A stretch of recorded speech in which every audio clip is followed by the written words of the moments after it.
Good morning friends. আজকের exam day 2। বহুত tension, আমার মুখটা দেখে তোমরা বুঝতেই পারছো।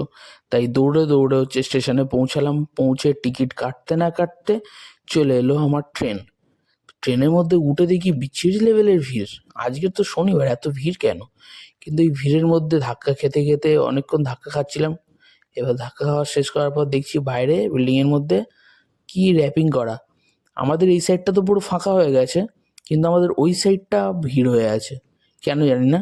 এইসব ধাক্কাধাক্কি খেতে খেতে আমি শিয়ালদার কাছে যাব করছি, কিন্তু ট্রেন আটকে গেছে। অনেকক্ষণ আটকানোর পরে ট্রেন আবার চলতে শুরু করলো। সেটা বড় কথা না, বড় কথা হচ্ছে ট্রেনের ভিতরে এই যে ফুটোটা, এই ফুটোটা কিসের জন্য? ট্রেনের ভেতরে কি জল ঢোকে?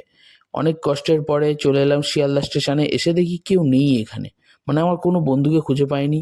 অনেক খোঁজাখুঁজি করার পরে দেরি হচ্ছিল, তাই আমি নিজে নিজে একা একা ট্রেনের উপরে উঠে পড়লাম। এই ট্রেনের মধ্যেও দেখি কেউ নেই।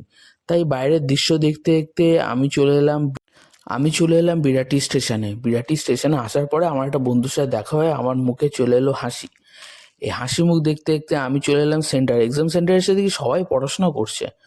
আর এক্সামের ভেতরের ভিডিওটা না দেখাতে পেরে বাইরে যাওয়া সবার ভিডিওটা দেখাচ্ছি। সবাই হাসি মুখে বেরোচ্ছে, সবার ভালো পরীক্ষা হয়েছে আশা করছি। অনেকক্ষণ ধরে গ্যাঞ্জাম করার পরে, অনেক ক্যাজরা কথাবার্তা বলার পরে ভিডিওটা এখানেই শেষ করলাম। ভিডিওটা যদি ভালো লেগে থাকে তাহলে লাইক করে দিও।